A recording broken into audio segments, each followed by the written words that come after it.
사도행전 8장의 말씀을 읽겠습니다. 오늘 주보에 40절까지로 되어 있는데 오늘 말씀의 내용은 25절까지만 전해드리고요, 읽기는 8절까지만 읽겠습니다.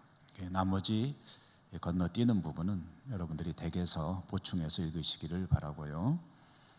오늘 사도행전 8장 1절에서 8절까지만 교독하여 읽겠습니다.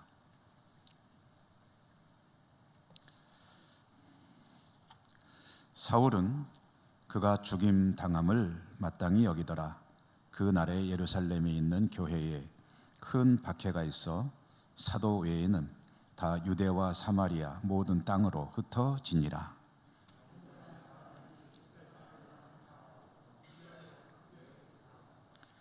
사울이 교회를 잔멸할새 각 집에 들어가 남녀를 끌어다가 옥에 넘기니라.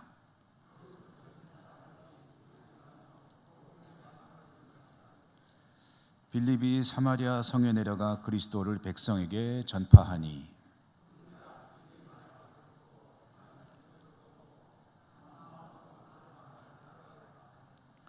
많은 사람에게 붙었던 더러운 귀신들이 크게 소리를 지르며 나가고 또 많은 중풍병자와 못 걷는 사람이 나으니 그 성에 큰 기쁨이 있더라. 아멘. 오늘도 말씀의 은혜가 여러분과 함께 하시기를 기원합니다.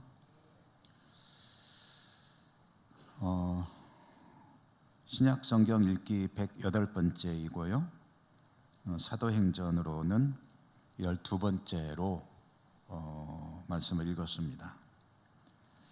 박해와 사마리아 선교라는 제목으로 말씀을 나누겠습니다.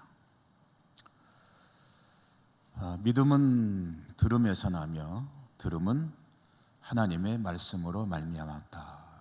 그래서 하나님의 말씀, 생명의 복음이 전해질 때 믿음의 역사가 일어나고 그리고 구원도 이제 시작이 되는 것이죠. 땅끝을 향해서 복음은 전해져야 합니다. 마지막 한 사람에게까지 복음이 전해질 때 주님이 다시 온다.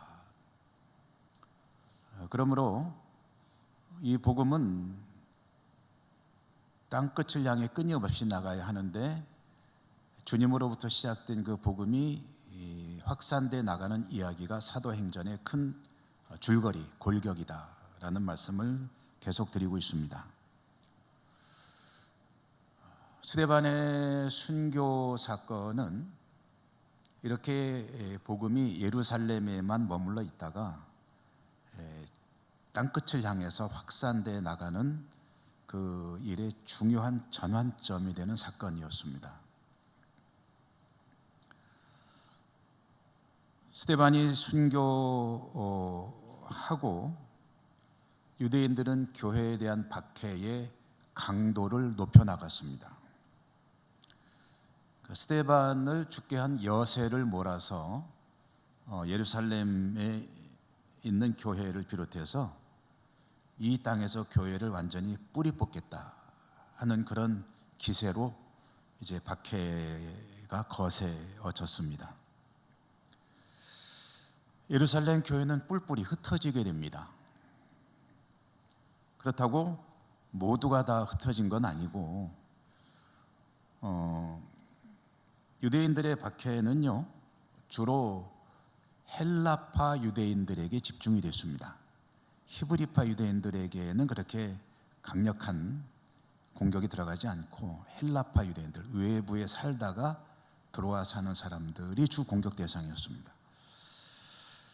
그러므로 히브리파 유대인들은 예루살렘 교회를 떠나지 않고 지키는 이들이 많았고 그 중심에는 사도들이 있었습니다.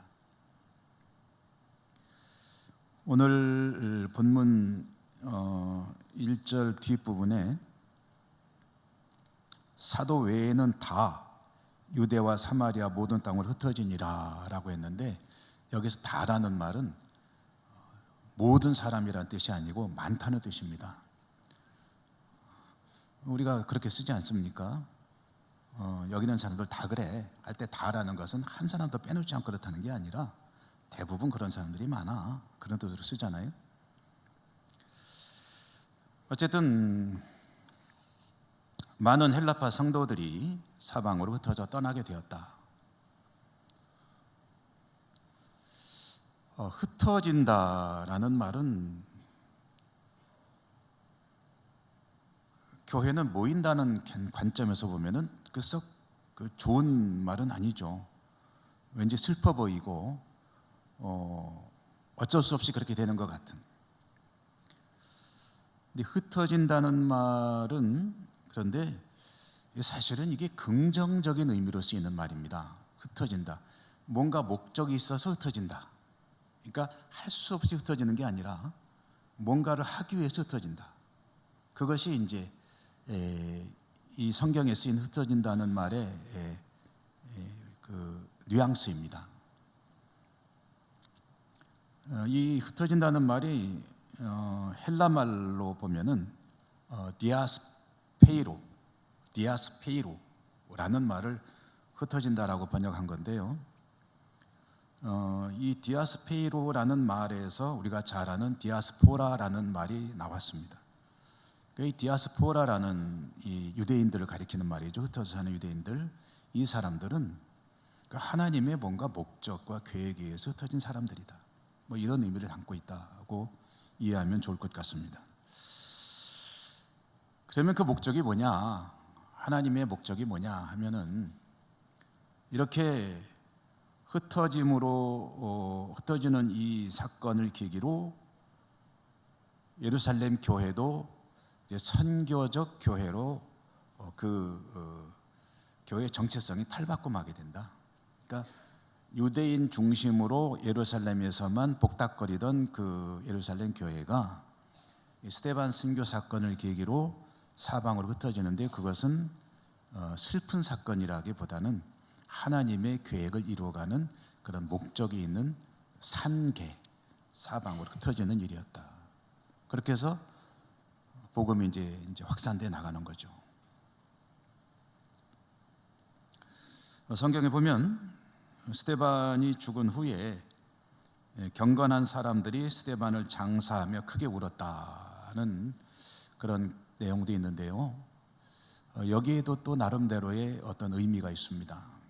원래 공회, 예루살렘 공회는 이제 유대인 지도층이죠. 이 공회가 사형을 한 사람, 신성모독을 이유로 사형을 집행한 사람을 장례할 때는 울지 못하게 되어 있습니다. 법으로. 뭐 좀 여러 가지 이상한 법들이 많이 있습니다.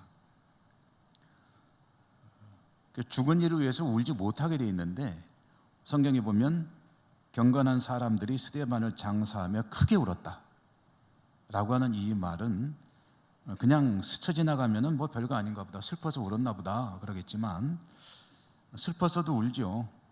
이것은 어찌 보면 예루살렘 교회의 공회에 대한 일종의 저항이라고 할 수가 있습니다.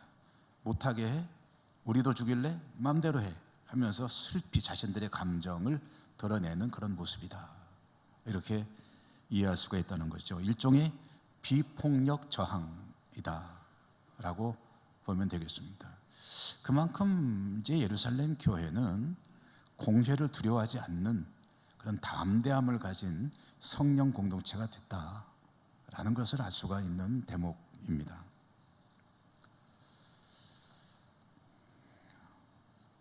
교회를 향한 박해 상황은 그럼에도 불구하고 점점 악화됐다, 강화됐다.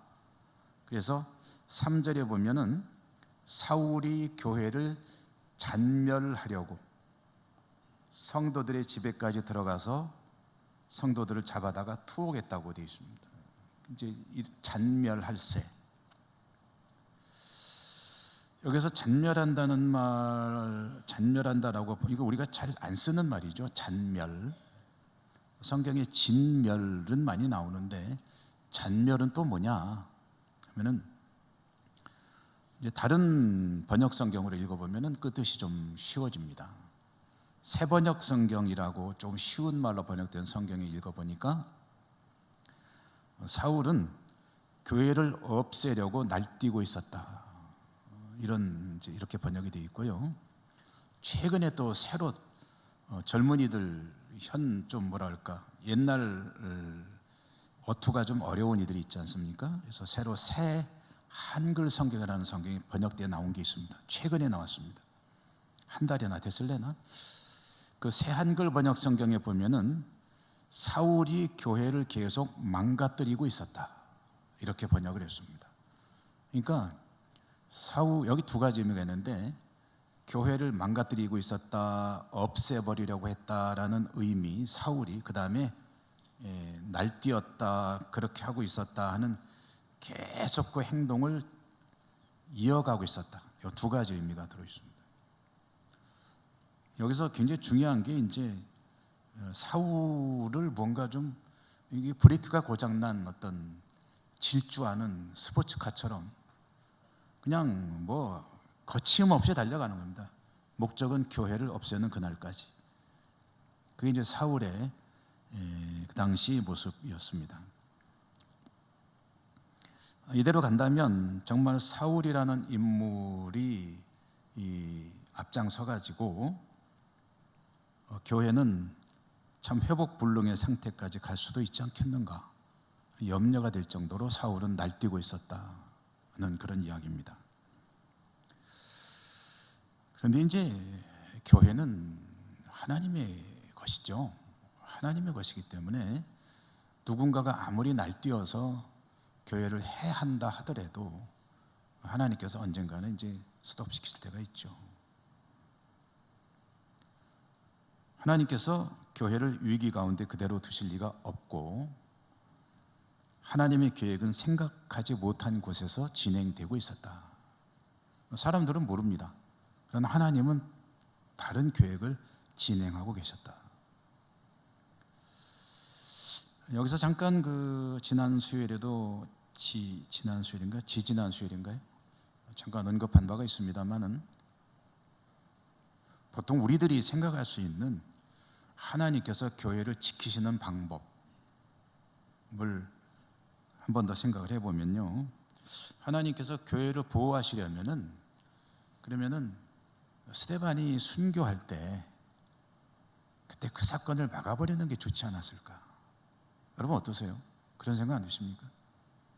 거기서 그냥 하늘에서 불이 떨어져 가지고 스데반을 해하려는 무리들 다 불태워버리고, 그리고 스데반은 거기서 하나님께 영광 올려드리고, 그러면 전도도 훨씬 잘 될 것 같은데 어떤 것 같습니까?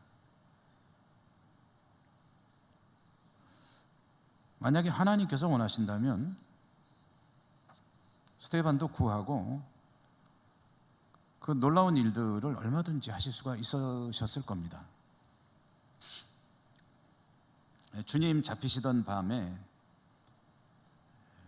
그 대제사장 부하들이 몰려와 가지고 주님을 이제 연행해 가려고 할 때 주님께서 말씀하시죠. 하늘에서 군대가 내려와서 이런 상황점은 아주 간단하게 정리할 수 있다. 그렇지만 그렇게 하지 않는다. 왜 그렇습니까? 이유가 뭡니까? 하나님의 뜻과 계획이 그게 아니기 때문입니다. 하나님에게는 다른 계획이 있으시기 때문입니다. 그 하나님의 뜻과 계획이 이루어져야 되기 때문에 하나님의 아들이 그런 고난의 길을 스스로 선택해서 가시고, 또 하나님은 그걸 그대로 방치해 두시는 겁니다. 보고만 계시는 거죠. 그렇게 해서 하나님의 계획이 이루어지는 것이기 때문에.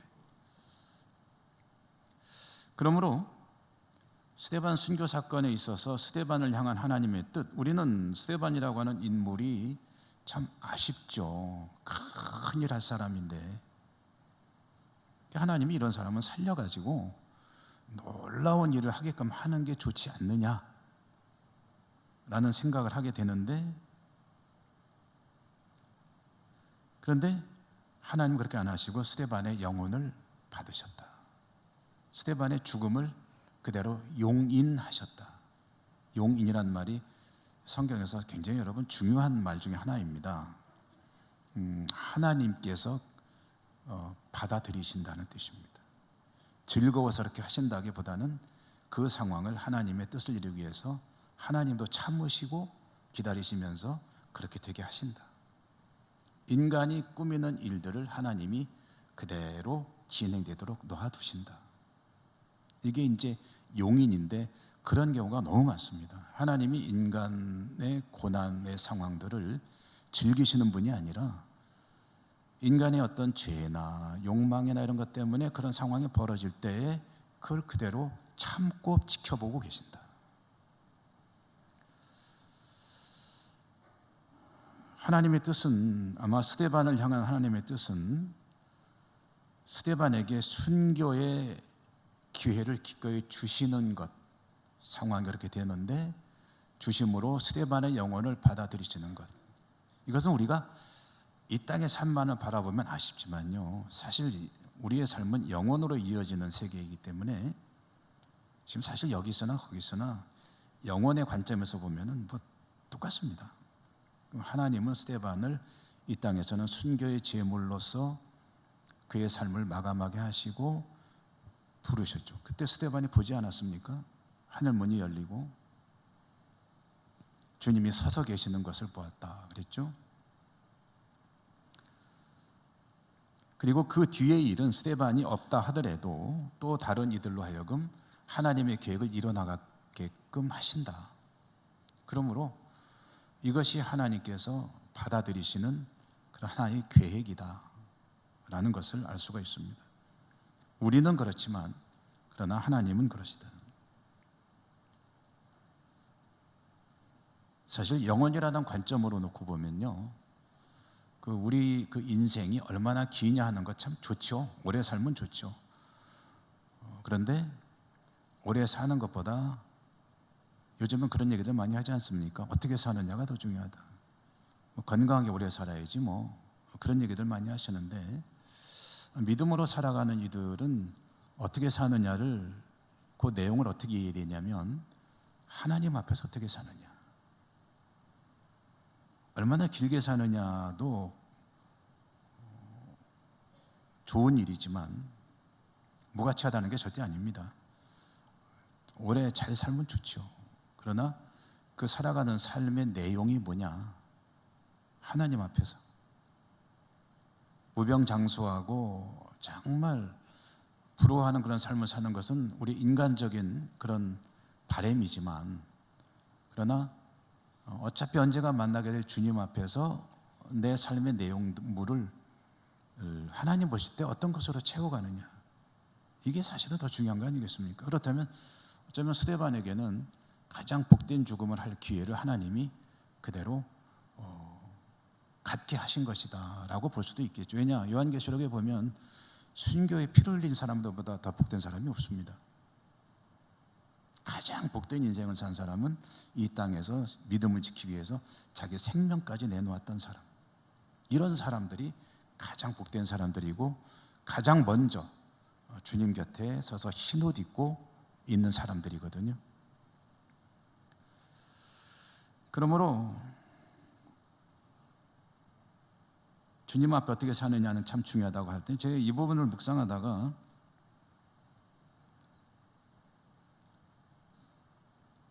중국의 기독교 지도자였고 전도자로 아주 유명한 사람이죠.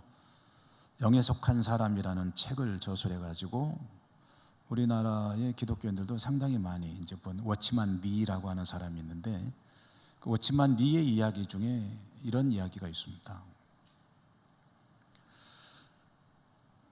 이 워치만 니는 그 생애 마지막 그때는 뭐 조금 그 성경에 대한 이해로 좀 문제가 제기된 적도 있긴 있지만, 어쨌든 굉장히 주님과 친밀한 삶을 살았던 사람인데, 젊었을 때 몸이 아주 안 좋았어요. 그래서 오래 못 살 거다라는 그런 얘기를 많이 들었는데, 몸이 아픈데 이제 주님을 믿으니까 기도를 많이 하겠죠. 어느 날 꿈을 꿨는데 중국의 그 장강, 장강이라고 하죠. 양자강이 원래 이름이고 보통 긴 장사를 써서 장강이라고 하는데 어마어마하게 큰 강이죠. 그 장강을 배를 타고 가다가 이제 바위, 암초 같은 바위에 배가 걸렸습니다. 꿈속에서 배가 걸려가지고 이제 배가 가야 되는데 못 가고 이제 걸려 있으니까 하나님께 기도를 또 꿈속에서 또 기도를 한 거죠. 하나님, 이 배가 바위를 통과해서 계속 가야 되는데 지금 걸려서 못 가고 있습니다. 지나갈 수 있게 해주십시오. 그랬더니 이제 하나님의 음성이 이제 응답이 이제 들려오는 거죠. 근데 어떻게 해줬으면 좋겠니? 바위를 치워주랴, 아니면 물이 불어나서 바위를 넘어갈 수 있게 해주랴. 어쩌면 네가 생각하기에 바위를 치우는 것보다 물이 불어서 배가 바위를 위로 넘어가는 게 더 좋을 것 같다는 생각이 들어서 그렇게 해주십시오 라고 기도했더니 순식간에 물이 불어나면서 배가 두둥실 떠올라 가지고 이제 바위를 지나갈 수 있게 되었다. 여기에 대해서 이제 이렇게 이해를 한 겁니다. 문제가 없어지는 것도 하나의 해결책이긴 하지만, 그러나 어떤 바위가 있더라도 거뜬히 넘어갈 수 있도록 은혜를 풍성히 받는 것이 더 좋습니다. 어떤 바위가 있더라도 그 바위보다 높은 물 위로 갈 수 있으면, 그러면 그 바위들은 아무것도 문제가 안 되는 거죠.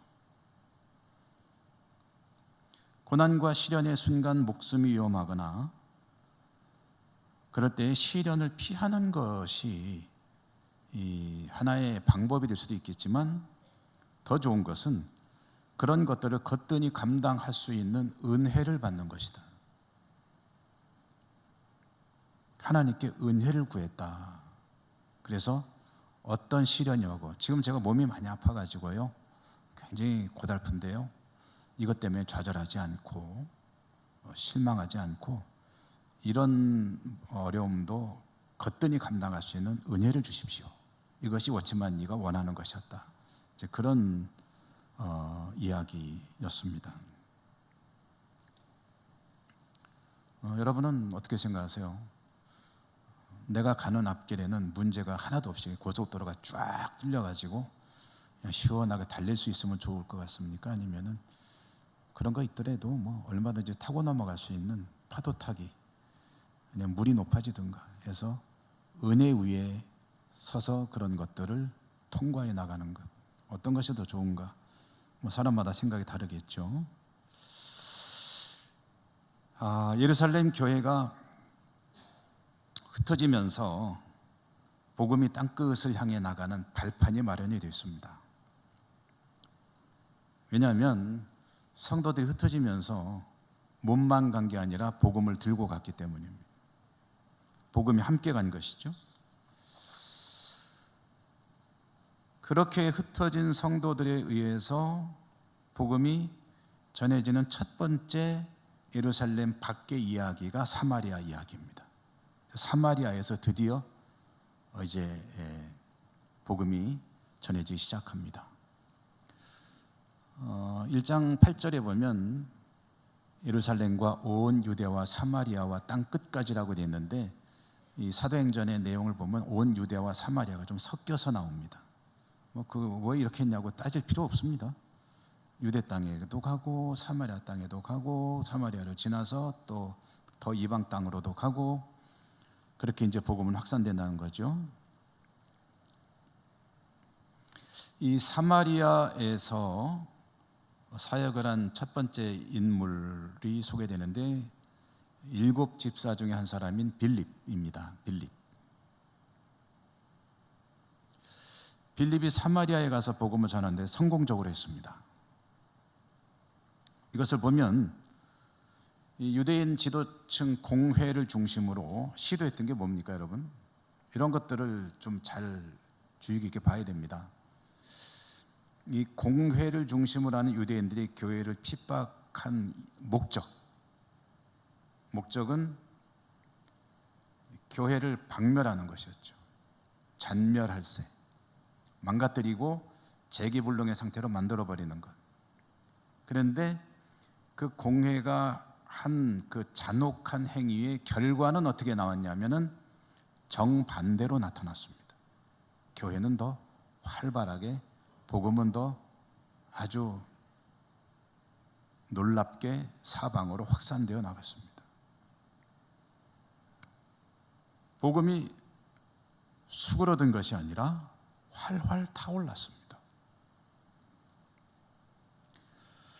여기에서 이제 하나님의 자신 있으신 말씀이 떠오릅니다. 이사야 55장에 보면 하나님께서 이사야 선지자를 통해서 말씀하시기를 내 생각은 너의 생각과 다른데 어떻게 다르냐 하면은 하늘이 땅보다 높은 같이 인간의 생각보다 하나님의 생각이 높으시고 완전히 다르고, 그러니 너희들의 생각은 이런 생각 가지고 이렇게 하는 의도를 가지고 이렇게 계산하고 이렇게 예상하면서 그렇게 했을지 모르겠으나 그러나 나는 그 일을 가지고 이렇게 내 계획을 이루어 가겠다. 교회를 억압하고 완전히 뿌리 뽑겠다고 한 유대인들의 생각은 전혀 다른 양상으로 전개가 됐습니다. 빌립이 사마리아로 갔다고 하는데 사마리아도 좀 굉장히 넓거든요. 어딘지는 잘 모릅니다. 사마리아의 어느 지역, 어느 도시로 갔을까? 우리식으로 말해서 북한으로 갔다 오는데 북한 어느 도시로 갔는지, 평양으로 갔는지 아니면 신의주까지 갔는지 아니면 개성에 갔는지 어디 갔는지 모르죠. 그런데 대체로 성경을 연구하는 이들은 사마리아의 중심지라고 할 수 있는 세겜이 아니었을까 이렇게 예측을 해봅니다. 추측이긴 합니다. 세겜이라고 하는 도시는 예루살렘에서 북쪽으로 약 한 60km 정도 떨어진, 60km면 여기서 어디쯤 가나요? 상주쯤 가나요? 그러나 요즘 60km하고 옛날 60km는 다르죠. 옛날 60km면은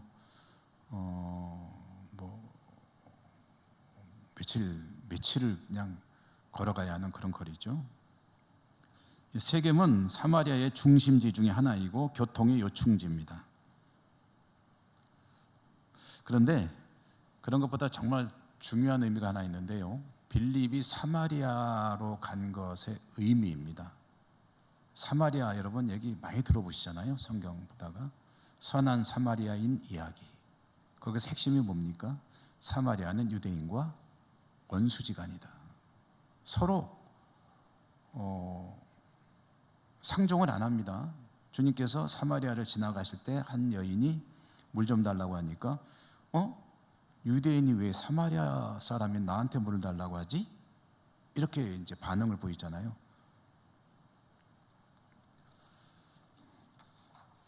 그런데 빌립이 사마리아에 가서 복음을 전했다라는 이야기는 어떤 의미입니까? 그러니까 원수의 땅에 들어가서 그들에게 생명의 복음을 전해 주었다라는 이야기입니다.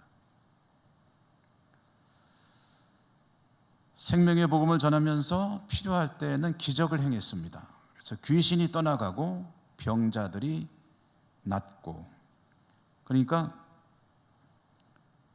주님께서 하신 말씀이 있죠. 너희가 내가 한 것보다 더 큰 일을 하리라 라는 말씀이 빌립을 통해서 사마리아 땅에 이루어진 겁니다.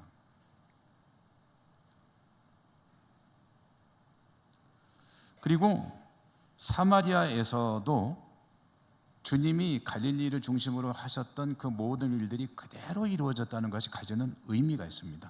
뭐냐면 사마리아와 이스라엘은 조금도 다를 바 없는 다 같은 하나님의 자녀다라는 것입니다. 하나님의 치유가 이루어지고 귀신이 떠나가고 똑같은 하나님의 백성, 하나님의 자녀다. 이런 역사를 통해서 사마리아 성에 큰 기쁨이 있었다고 합니다. 큰 기쁨이 있었다라는 말이 가지는 속뜻, 그것은 그들이 천국을 맛보았다라는 것입니다. 하나님의 통치를 경험했다. 여러분, 하나님의 통치하니까 무슨 대통령으로 나라를 다스리고 이런 것만이 아니라 질병을 몰아내고 귀신이 떠나가는 게 하나님의 통치입니다.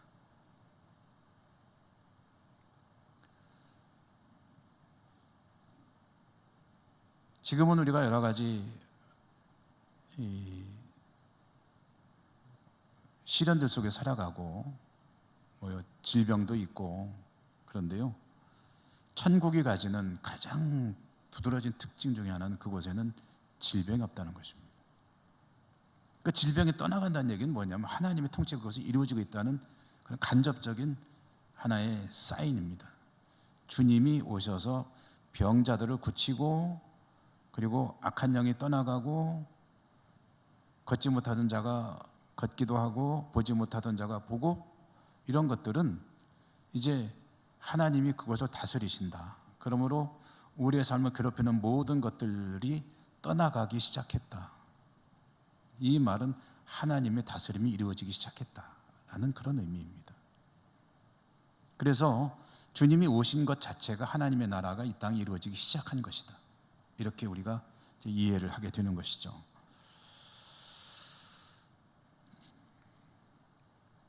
사마리아 사람들도 복음이 주는 환희를 경험했습니다. 이렇게 빌립이 전도를 하고 사마리아 성에도 하나님의 말씀이 전해지고, 이런 소식이 예루살렘 교회로 이제 소식이 전해진 거죠. 그러자 예루살렘은 어떤 반응을 보였을까요?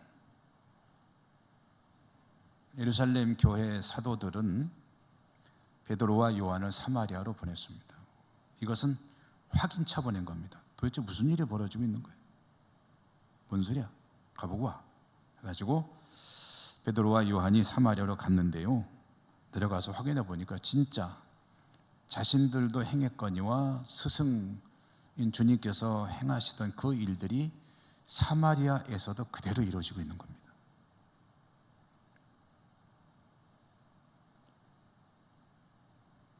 다만 사마리아 땅에 아직 안 일어난 일이 있었는데 그들이 성령을 받지 못한 것이었습니다. 그래서 그들이 성령을 받도록 기도하자 사마리아 성에도 성령이 임했습니다. 이제 뭐 똑같아진 거죠. 조금 더 다름없이. 빌립이 놀라운 일을 행하긴 했지만 아직 빌립의 사역을 통해서 성령이 임하는 일은 없었습니다. 그것을 사도들이 가서 한 것입니다. 어찌 보면은 빌립이 아직은 행하지 못하는 그런 일들도 있었던 것 같습니다. 성령이 사마리아 성에 임한 것은 성령 안에서 모든 교회는 하나라는 것을 보여주는 일이기도 합니다. 사마리아 교회나 예루살렘 교회나 성령 안에서 모든 교회는 다 하나이다. 여러분, 사실 그런 말씀들을 많이 하잖아요. 성령은 한 분이시다. 그러니까 교회는 성령 공동체이거든요. 성령이 강림하시며 시작된 교회, 그리고 성령의 뜻이 이루어지는 교회일 때 교회 공동체의 원래 모습은, 성령 공동체는 모든 성도들이 이 성령 안에서 한 마음 한 뜻이 되어야 되는 것입니다. 그게 이제 교회의 원래 오리지널 모습입니다. 그렇게 되는 것이 그게 이제 맞는 겁니다. 그런데 만약에 성령 공동체인 교회에 두 사람이 있는데, 예를 들어서 빌립보 교회 하면은 유오디오와 순두계라고 하는 두 여성 지도자가 교회 내에서 좀 서로 반목하였던 것 같아요. 그래서 교회 내에 이제 좀 약간의 갈등과 분열 구조가 있었는데, 사도 바울이 그들에게 한 마음을 품으라라고 권고하지 않습니까? 그 한 마음이 다른 말로 하면은 성령님을 따르라. 왜 그렇습니까? 성령님 한 분이니까 유오디아든 순두계든 두 사람이 이 성령님의 뜻을 따르면 생각이 다를 리가 없겠죠. 그렇죠? 그런데 두 사람 다든지 아니면 둘 중에 한 사람이든지가 성령님의 뜻이 아니라 자신의 뜻을 따르니까 거기에서 이제 갈등과 대립이 이제 발생하게 되는 거죠. 그러므로 여러분, 저나 여러분, 우리들은 성령님의 뜻을 따르는 것이 사실 우리가 가장 복된 삶으로 나가는 것이고, 그게 맞거든요. 그게 옳은 길 아닙니까? 그렇다면은 적어도 다른 사람과 나의 의견이 다른 것으로 인해서 뭔가 본인이 마음이 좀 불편하거나 또는 어떤 갈등이 있거나 문제가 생긴다 생각하면은 먼저 자신을 좀 들여다보는 게 필요합니다. 성령의 뜻을 찾는 것은 생각보다 어렵지 않습니다. 성경을 정직하게, 그리고 자신의 생각으로 성경을 끌어오지 말고 성경 속으로 자신의 마음을 들이밀면서 읽으면은 거기에 성령의 음성이 들려옵니다. 그렇게 해서 자신의 생각을 성령에게 맞춰 나가면 본인도 복되고, 그리고 교회도 복되게 되는 겁니다. 교회는 하나이니까. 사마리아와 유대는 원수였지만 성령이 임하시고 사마리아 성 교회나 그리고 예루살렘 교회나 모든 하나라는 것을 보여주면서 복음의 역사가 확산되는 이야기, 오늘은 여기까지 보고 다음에 이제 또 이어지는 이야기를 보도록 하겠습니다. 기도하겠습니다. 하나님, 감사합니다. 오늘도 저희들에게 사도행전 이야기를 들려주셨습니다. 이 말씀들을 통해서 저희들은 하나님의 역사를 하나하나 읽어나가고 있습니다. 우리의 신앙이 더 성숙되고 교회가 더 좋은 모습으로 나가는 그런 귀한 말씀 될 수 있도록 축복해 주시옵소서. 예수님 이름으로 감사하고 기도드립니다. 아멘.